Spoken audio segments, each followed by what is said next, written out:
USC upsets LSU 27-20, and you can even say that LSU choked away this game to USC 27-20. I was impressed with both defenses in the first half of this game, considering how both of them have been pretty bad lately. Both were among the worst last season and really had a tie ball game for most of the night. You look at USC over the last couple of years, if they would have had the type of defense that came out and played against LSU, on Sunday night, they probably would have had a national championship, at least one, in the Caleb Williams era. They bring in Danton. They bring in Danton Lynn. He does an absolutely great job against the LSU team that led the country in scoring last year at over 45 points a game. LSU poaches Mizzou's defensive coordinator because they knew that the way they played defense last year, no matter who was taking snaps, no matter who was on this roster, it was not going to be a recipe for success to go and win the college football national championship, especially when you have as much of a chance as you do with the 12-team playoff. Danton Lynn had an explosive offense and what we were expecting to be explosive at LSU to just 20 points. It was actually the first time that USC's defense held an opposing offense to 20 or fewer points for the first time since last September, so a year ago. Now, USC still did give up 421 yards, but LSU only averaged 6.6 yards per play, which is a major improvement from much of last season. 6.6 yards per play is still very high, but the fact that they were able to turn that around on those defensive aspects of the football is absolutely great. Tackling was much better as well. The run defense stepped up too. Now, LSU's defense gives up almost 400 yards just passing to USC as Miller Moss absolutely balls out. We see Garrett Nussmeier on the other side as well, competing heavily with him, and he contributes to the 421 yards of offense that LSU put up in this game also. But LSU's defense did give up that crucial late game touchdown, and they allowed 12 completions from Miller Moss of 20 yards or more.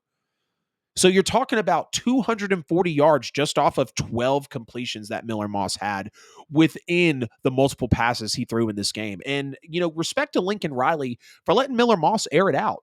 After the Holiday Bowl with 6 touchdowns, everyone's been foaming out the mouth to know what Miller Moss truly has to offer. And he showed you in this game against LSU on the road, well, not on the road because it was a neutral site game in Vegas, but in a big stakes game, a very high stakes game, Miller Moss and Lincoln Riley came in and delivered. They, and as we expected, both of these offenses came out firing on the opening drives, putting up points. Miller Moss and Garrett Nussmeier, or Nuss as the LSU Tiger fans are now calling him, both looked great to start this game. And we saw that Lincoln Riley versus that Brian Kelly offense. And, big respect to both of the quarterbacks in this game, as Miller Moss and Garrett Nussmeier both had to sit behind the two most recent Heisman Trophy winners in Jaden Daniels and Caleb Williams. And then they opened the season in a crazy neutral site game in Las Vegas where both of these offenses are still expected to be very high powered, and they deliver. I mean, Miller Moss was slinging the ball fearlessly. He is a gunslinger. He will throw the ball in any spot he can, and 9 times out of 10, it's going to get there, and it's going to be very accurate. Then you have Garrett Nussmeier on the other end, reading disguise coverages, checking plays at the line. It actually looks like my light just died, so I'm sorry, guys. That sucks. I thought it was actually charged up some. But Garrett Nussmeier was reading disguise coverages. He was checking plays at the line. So there were a lot of solid things that he was doing. And as a guy who has sat behind Jaden Daniels and sat in that Brian Kelly offense and waited his turn, really paid his dues, as they were saying on the program, a couple nights ago, or Sunday night, which one the game was. You gotta give respect to both of these guys. Miller Moss is very poised in this game on a lot of drives, later in drives on, third down, on some second and longs, on later in the game when they scored the crucial go-ahead touchdown that really put the dagger in the hearts of LSU. But for the 5th straight year, LSU drops its season opener. All 5 of those losses came at the hands of power conference opponents, and all in games where LSU was favored. The big question walking into this year and in this game was, after LSU lost Brian Thomas, Malik Neighbors, Jaden Daniels to the NFL, could they stay big time? Could they still have explosive plays? And it was most definitely missed in this game. You saw the lack of quarterback mobility that, they were spoiled by with Jaden Daniels. And outside of Emory 61 yards rushing, the run game was really non-existent behind what was dubbed as the country's best offensive line. Now, I'm not saying that needs to be reconsidered, because very well next year, both of those guys are going to go first round for LSU. But this team does have a new pressure of being explosive like the last season. And to finish it all off, I have respect for the passion and the anger that Brian Kelly is showing in this because it's the same things that LSU was struggling with last year. Yet again, blowing a chance to win a game when they were in position to win it. And the game winning score is set up by an undisciplined 15-yard targeting penalty on the Tigers safety, Jardine Gilbert, that moved the ball to their 13-yard line. And on the next play, Woody Marks runs it in for USC, snaps the 20-20 tie, and it seals the win.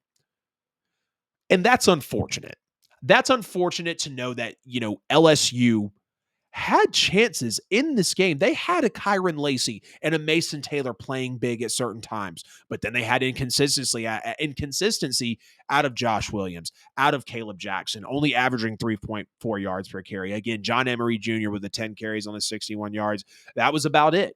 You had Ashton Stamps and PJ Woodland as well. They had a few highlight plays at cornerback, but USC continued to take advantage of those one-on-one matchups on the outside, a lot of which they were falling subject to last year. Miller Moss found Kyron Hudson on the final drive. LSU's corner Sage Ryan, he failed to actually pass off and redirect Hudson. Miller Moss found a window, tucked it right in there, and the rest was history in this game as LSU goes on to lose. I like what both of these offenses showed me early on, and overall, I like what both of these coaches, quarterbacks, and even defenses brought to the table. I know you're going to say 27-20 doesn't really feel like a defensive matchup, but it was a tie ball game at the half.